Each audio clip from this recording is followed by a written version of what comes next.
Hello and welcome to another video about photography. Today I have brought this beautiful camera. It's an old Kodak Pocket #1 from about 1926 to 31, and it takes beautiful pictures. It's not possible to focus with it, so it behaves more like a pinhole camera, but since it has a lens it will be a bit sharper. I think this lens makes awesome pictures because it's sharp enough and still a bit soft, but not too soft. And it has no coating, so you will get highlights will be blown up a little bit. I hope you like the pictures, so please enjoy.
Let's take one more look at this #1 Kodak Pocket folding camera. It's from about 1926 to 1931, and it's a folding camera, which I will try to demonstrate here now. I open it like this.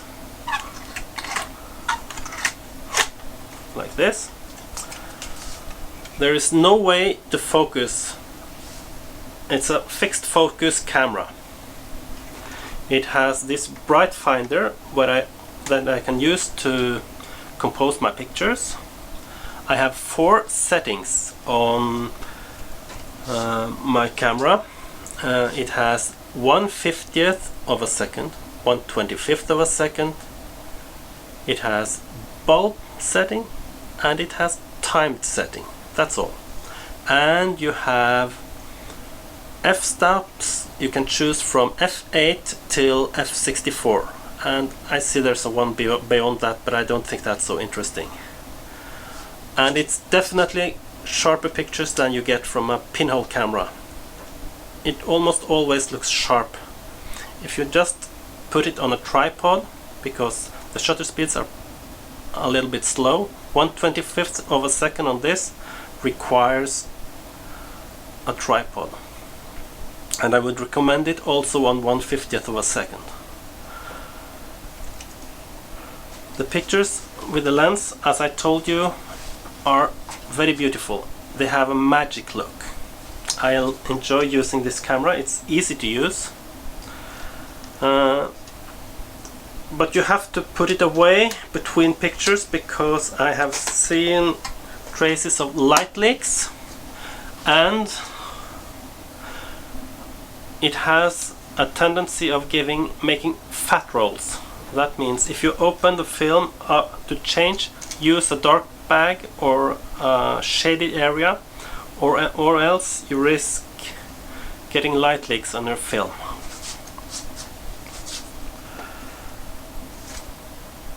You can get 5 pictures on a roll of 120 film. This camera was made for 116 film. The 116 is a little bit larger than 120, so you can use a 120 roll inside here with a small adapter. You can make it yourself or buy something if you find on eBay. I know there are recipes of STL files on the web, and it's free, or you can make one yourself. It's very easy. Or you can use some shimmerings to make it fit. Okay.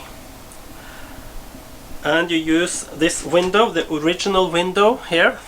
You can use it for looking at, to get the right settings between the pictures, because you are using the numbers 3, 6, 9, 12 and 15. You get 5 pictures. I have seen people trying to make prescriptions on how much you turn and how much and when you stop, and try to make some sense out of that. I only got 4.5 pictures using those methods, so I recommend using the window, but you might tape it, use some black electrical tape or something to make it dark, because the film size is smaller and you might get light leaks. And here you see the 120 take-up spool that is adapted for 116 film. It is a little bit thicker on the top than on the bottom, and I have made a fitting hole for the screw mount on the top. That's all. And I have some shimmering on the under the film, on the film side, the giving side, and that's enough. And I have some padding on the top there. That's all.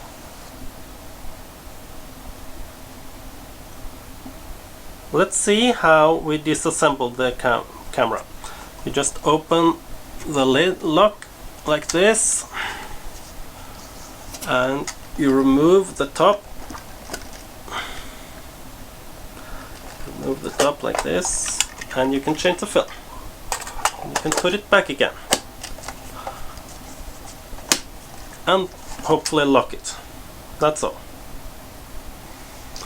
I hope you enjoy the video about this camera that is both beautiful and it makes beautiful pictures, and it was worth all what I gave for it, which is about $40 US on a used market. After this film I will show you some examples from pictures I took last winter with also Fomapan 100, so I hope you like them too, if you have been watching so far. If you enjoy the film, please make some comments. If you have questions, please ask. I will try to reply as best as I can. See you later in another video.